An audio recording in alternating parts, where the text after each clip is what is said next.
ఈ 4 నెలల్లో జనవరి నెల పేదలకు ఇచ్చే పెన్షన్ ఎగరగొట్టేసింది. ఆ 2000 కూడా ఇవ్వలే.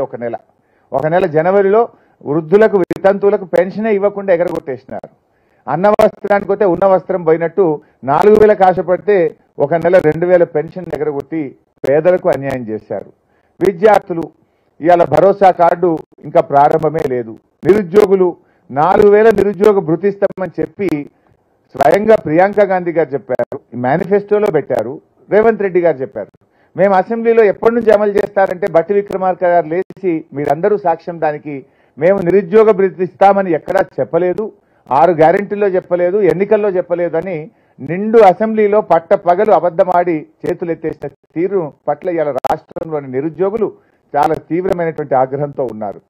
ఉద్యోగులకు మోసం. మేనిఫెస్టోలో వాళ్ళు ఏం రాశారు? మేము అధికారంలోకి రాగానే వెంటనే ఉద్యోగులకు పెండింగ్ లో ఉన్న 3 డిఏలు ఇస్తామన్నారు. 3 ఇప్పుడు 4వ డిఏ కూడా కేంద్ర ప్రభుత్వం ఇచ్చింది. ఇవాళ 4 డిఏలు పెండింగ్ పెట్టి రిటైర్ అయిన ఉద్యోగులకు పెన్షనరీ బెనిఫిట్స్ ఇవ్వకుండా రాష్ట్రంలోని ఉద్యోగులను కూడా కాంగ్రెస్ పార్టీ మోసం చేసింది. అందువల్ల ఇవాళ రాష్ట్ర ప్రజలు తప్పకుండా నిజంగా మార్పు కోరుకుంటున్నారు. నిజంగా ఈ కాంగ్రెస్ పార్టీ ఎందుకు ఓటేశాము, వద్దురో నాయన ఈ కాంగ్రెస్ పాలన అనే పరిస్థితి 5 నెలల్లోనే వచ్చింది. ఇలా రైతులు కేసీఆర్ను గుర్తు చేసుకుంటున్నారు, మహిళలు కేసీఆర్ను గుర్తు చేసుకుంటున్నారు, పెన్షన్దారులు తిరిగి కేసీఆర్ను గుర్తు చేసుకునేటువంటి పరిస్థితి ఇలా స్పష్టంగా కనబడతా ఉంది. ఇలా మనం మన చట్ట ప్రకారంగా ఎవరైనా ఒక చెక్ ఇచ్చారనుకోండి, చెక్ బౌన్స్ అయితే ఏమవుతుంది? చట్ట ప్రకారంగా శిక్ష పడుతుంది. కానీ ఈ రాష్ట్రంలో కాంగ్రెస్ పార్టీ ఇచ్చిన బాండ్ పేపర్ బౌన్స్ అయింది. బాండ్ పేపర్ బౌన్స్ అయినప్పుడు శిక్ష పడాలనే వద్దా కాంగ్రెస్కు? మీ బాండ్ పేపర్ మీద 100 రోజుల్లో 6 గ్యారెంటీలు అమలు చేస్తాం, పదవీ బాధ్యతలు చేపట్టగానే మొదటి సంతకం 6 గ్యారెంటీల మీద అన్నారు, మొదటి అసెంబ్లీలో చట్టబద్ధత తెస్తామన్నారు, 100 రోజుల్లో అమలు చేస్తామన్నారు. You are failed in all these 3 issues. ఒకటి, మొదటి సంతకం పెట్టలేదు, అసెంబ్లీలో చట్టబద్ధత లేదు, 100 రోజుల్లో అమలు చేయలేదు.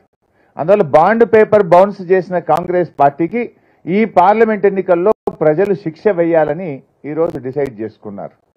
కానీ ఇలా కొత్త నాటకం కూడా స్టార్ట్ చేసినాడు ముఖ్యమంత్రి గారు. అసెంబ్లీ ఎలక్షన్ల ముందు ప్రామిసరీ నోట్లు, ఇప్పుడు అన్ని గాడ్ ప్రామిస్లు. అసెంబ్లీ ఎన్నికల ముందు ప్రామిసరీ నోట్లు ఇచ్చి ప్రజల్ని ఓట్లు వేయించుకునే ప్రయత్నం చేశారు. ఇప్పుడు తాజాగా ఏ ఊరికి పోతే ఆ ఊరి దేవుడి మీద ఒట్టు పెట్టి ఓట్లు వేయించుకునే ప్రయత్నంలో ఇలా మన కాంగ్రెస్ ప్రభుత్వం, ముఖ్యమంత్రి రేవంత్ రెడ్డి గారు ఉన్నారు. డెఫినెట్గా వాళ్ళకి తగిన గుణపాఠం తప్పదు. ఈ గాడ్ ప్రామిస్లను ప్రజలు ఇవాళ నమ్మే పరిస్థితుల్లో లేరు. అందువల్ల ఇవాళ ప్రజలు కూడా ఆలోచిస్తున్నారు, ఈ బాండ్ పేపర్ బౌన్స్ చేసిన కాంగ్రెస్ కు గుణపాఠం చెప్తేనే రేపు ప్రజలకు ఇవాళ 6 గ్యారెంటీలు అమలవుతాయని ఆ దిశగా ఇవాళ రాష్ట్ర ప్రజలందరూ కూడా ఆలోచిస్తూ ఉన్నారు. ఎందుకంటే మీరు 6 గ్యారెంటీల విషయంలో ఆ రోజు కాళ్ళల్లో మొక్కి చేతులల్లో మొక్కి ప్రజల్ని నమ్మించి ఇలా బాండ్ పేపర్ల మీద రాసిస్తేనే ప్రజలు నమ్ముతారని చెప్పి మీరు నమ్మించి మోసం చేసింది కనుక డెఫినెట్గా మీకు తగిన గుణపాఠం ఇలా ప్రజలు చెప్పేటువంటి పరిస్థితుల్లో ఉన్నారు. ముఖ్యంగా ఇలా హామీల గురించి ప్రశ్నిస్తే కూడా రేవంత్ రెడ్డి గారు మంత్రుల భాష పట్ల కూడా ప్రజలు తీవ్ర ఆగ్రహంగా ఉన్నారు. వాళ్ళు ఇలా రాక్షసంగా మాట్లాడుతున్నారు. రైతు బంధు రాలేదు అంటే ఏమంటున్నారు? చెప్పుతో కొట్టండి అని మంత్రులు మాట్లాడుతున్నారు. మరి నిన్న వ్యవసాయ శాఖ మంత్రి తుమ్మల నాగేశ్వరరావు గారే అన్నారు, నాకు రైతు బంధు రాలేదు అన్నాడు. మరి ఇప్పుడు ఎవరితో చెప్పుతో కొట్టాలి?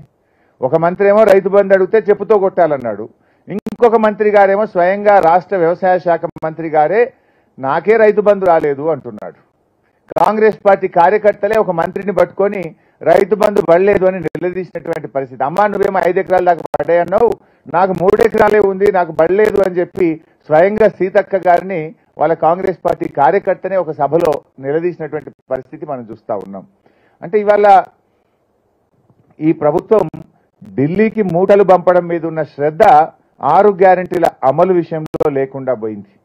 ఇవాళ పార్లమెంట్ ఎన్నికల సందర్భంగా అన్పార్లమెంటరీ లాంగ్వేజ్తో రేవంత్ రెడ్డి గారు రెచ్చిపోతా ఉన్నారు. దీన్ని ఇలా ప్రజలు నచ్చట్లేదు. ఇవాళ మీరు చూడండి, రేవంత్ రెడ్డి గారి భాష కానీ బాడీ లాంగ్వేజ్ కానీ ఇవాళ రాష్ట్రం యొక్క పరువు తీసే విధంగా, అరే తెలంగాణ రాష్ట్ర ముఖ్యమంత్రి ఇట్లా మాట్లాడతారా, ఇదేం భాష అని ప్రజలు అసహ్యించుకుంటున్నారు. ఒక ముఖ్యమంత్రి గారు మాట్లాడే భాష వల్ల రాష్ట్రం యొక్క గౌరవం తగ్గే విధంగా ఇవాళ రేవంత్ రెడ్డి గారి వ్యవహార శైలి, ఆయన భాష ఉన్నది. ఆయన అంటారు, రాష్ట్రంలో తెలంగాణ సాధించిన కేసీఆర్ను